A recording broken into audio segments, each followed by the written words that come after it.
Два брата, Сергей и Андрей, решили провести выходные на рыбалке. Они давно не рыбачили вместе, и это было отличным способом вспомнить детские времена, когда они проводили часы на реке, ловя рыбу и наслаждаясь природой. Они выбрали уединенный пруд, о котором слышали от друзей. Местечко славилось не только хорошей рыбалкой, но и живописными пейзажами.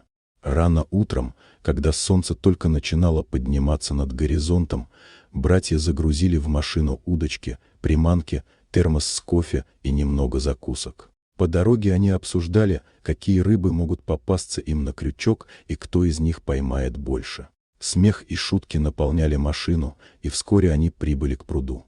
Пруд встретил их теплым летним солнцем, а легкий ветерок приятно обдувал лица. Вода была спокойной и прозрачной, а вокруг росли зеленые деревья, создавая уютную атмосферу.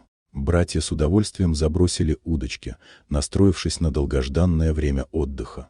Они наслаждались тишиной, лишь изредка нарушаемой плеском воды и щебетом птиц. Время шло, и рыба не клевала. Братья не отчаивались, они просто наслаждались моментом, вспоминая, как в детстве ловили рыбу на этом же пруду. Сергей рассказал историю о том, как в детстве поймал огромного карпа, а Андрей вспомнил, как однажды вытащил из воды старый ботинок, который все решили считать счастливым. Они смеялись и делились воспоминаниями, когда вдруг услышали шуршание в траве. Сначала они не придали этому значения, полагая, что это просто ветер или мелкие животные. Но звук становился все громче и ближе. Братья переглянулись, и в их глазах появился страх. Вдруг из-за кустов выскочил огромный крокодил. Его чешуя блестела на солнце, а глаза сверкали голодным блеском.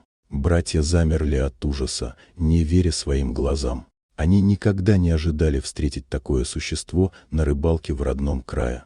«Бежим!» — крикнул Андрей, и оба бросились к своему автомобилю, оставив удочки и все свои вещи. Крокодил, заметив их, начал преследовать братьев, его мощные лапы с глухим стуком пробивали землю. Сергей и Андрей мчались к машине, сердце колотилось от адреналина. Они успели добежать до автомобиля, запрыгнули внутрь и захлопнули двери. Андрей бросил ключи в замок зажигания, и мотор завелся с легким рычанием. Братья, не дожидаясь, пока крокодил подойдет ближе, выехали с места, оставив позади странное и пугающее существо. Они проехали несколько сотен метров, прежде чем остановились на обочине дороги, тяжело дыша и пытаясь осознать, что только что произошло. «Ты видел это?» — спросил Сергей, все еще не веря своим глазам. «Крокодил. В нашем пруду». «Да, это просто невероятно», — ответил Андрей, смеясь от облегчения. «Я думал, что мы с тобой не вернемся живыми».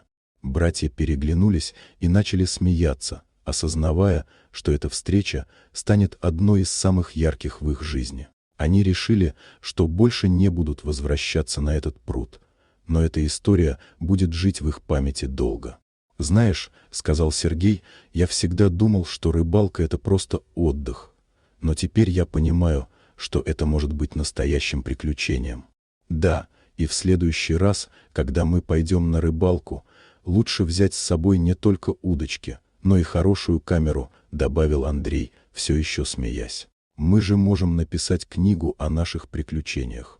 С тех пор братья часто вспоминали тот день, и хотя они больше не рыбачили на том пруду, их связь только укрепилась благодаря этому неожиданному приключению.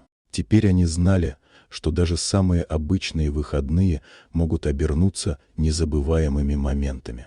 На следующий день они решили провести время по-другому, отправились в поход в горы, где не было крокодилов, но было много других приключений. Они поняли, что главное — это не место, а время, проведенное вместе, и что их братская связь только крепнет с каждым новым опытом. Вот такая удивительная история. Дорогие друзья, если вам понравилось видео, поставьте лайк, а также подписывайтесь на канал, где найдете еще много интересного.